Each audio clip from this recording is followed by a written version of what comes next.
交加的夜晚，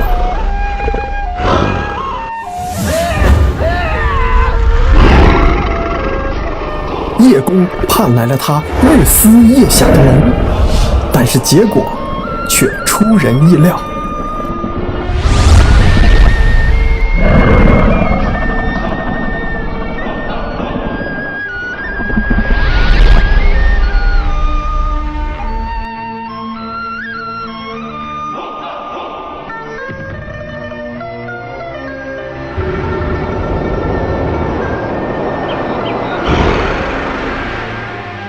观众朋友们，大家好！学习中国成语，掌握汉语精华，了解中国历史，领略中国文化。欢迎收看本期三川讲成语。今天为大家介绍的成语是叶公好龙。这句成语翻译成英文就是 Lord Ye's Love of Dragon。这句成语中的叶公是中国历史上一个真实存在的人，好指的是喜爱、喜好的意思。而龙就是中国神话中的一种图腾。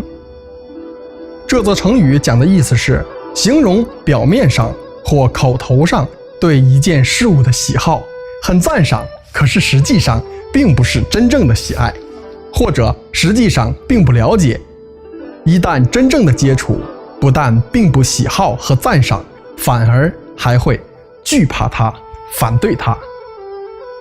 叶公好龙的成语出自《新序·杂事》。这本书是中国2000多年前西汉著名学者刘向的著作。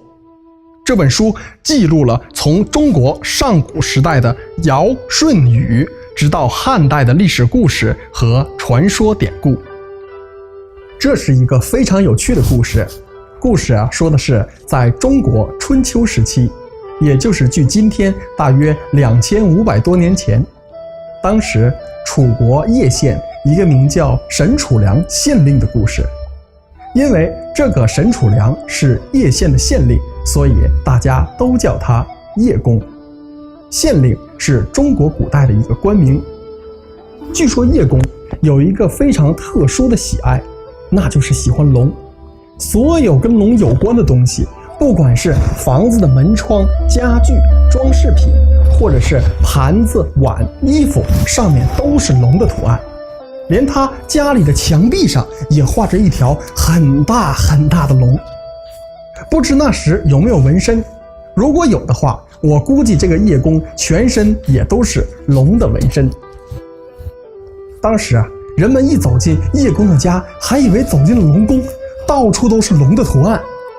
所以说，叶公对龙的喜爱已经达到了一种极致。相传有一天，叶公喜欢龙的事居然被天上的真龙给知道了。真龙知道后特别的高兴和感动。哎呀，这人间居然有这么喜欢龙的人，我得去他家里拜访拜访。于是有这么一天晚上，真龙就腾云驾雾从天上向叶公的家里飞来。这天晚上，叶公喝了一点酒，诗兴大发，正在桌子前挥毫写着赞美龙的诗词。忽然窗外是狂风大作，叶公打开窗户一看，突然一个巨大的龙头伸进了窗户中，说道：叶公在家吗？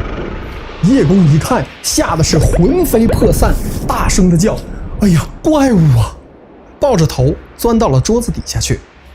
真龙觉得奇怪，于是问道：你怎么说我是怪物？我是你最喜欢的龙啊！叶公这时已经吓得是浑身发抖，战战兢兢地说：我喜欢的是假龙，不是真的龙啊！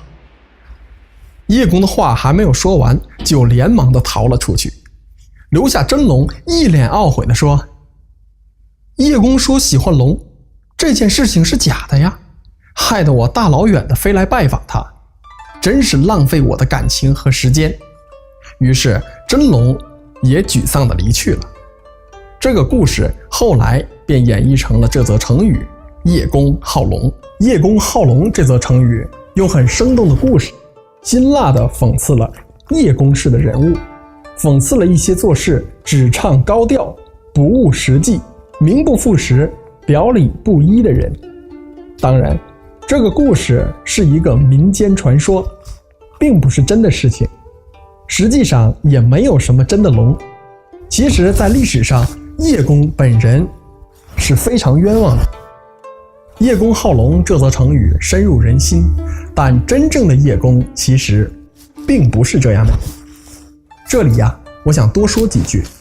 这个故事的作者叫刘向，是叶公政敌的后人。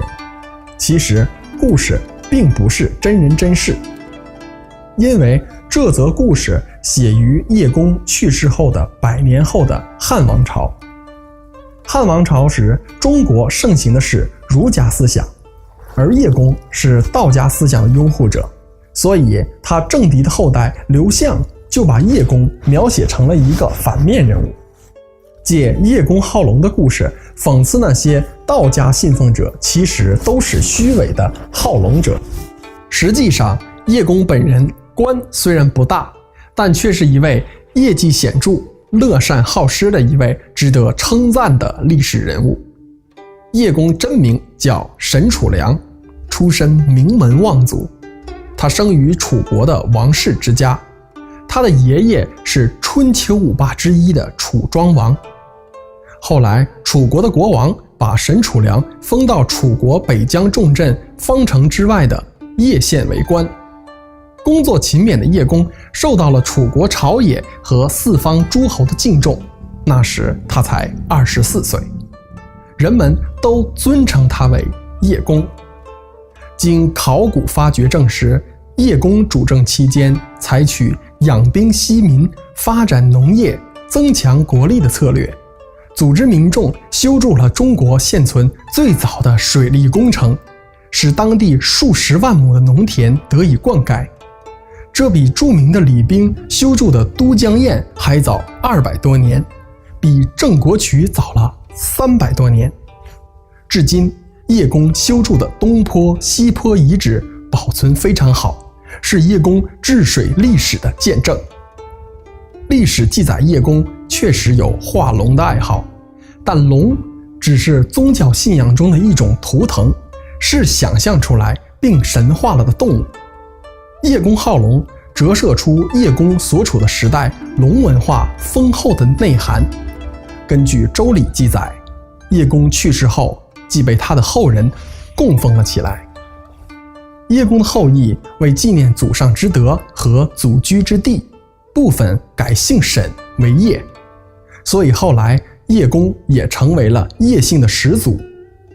因此叶公又是世界叶姓华人公认的祖先。每年清明前后，溧河之滨的叶公墓前，来自海内外的叶姓子孙纷纷回乡祭祖，已成为中原文化旅游的一大景观。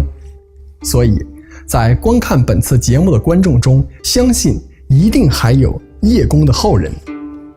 感谢收看本期三川讲成语，我们下期再见。